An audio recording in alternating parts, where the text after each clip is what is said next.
Hello everyone. Today I'm going to show you what steps you need to take to be able to do online scheduling. In the upper right hand corner you have this new icon. It kind of looks like a person. You will click it. In default, Chrome options open, but we want to choose Firefox.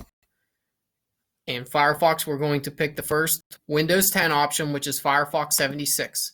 You will select it, hit apply, and it said user agent is set. You will click on your window to make that pop-up window go away. Once you do that, you have to refresh the page and then you sign in with your credentials.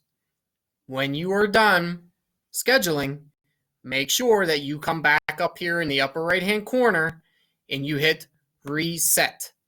And it resets everything to default and you hit apply.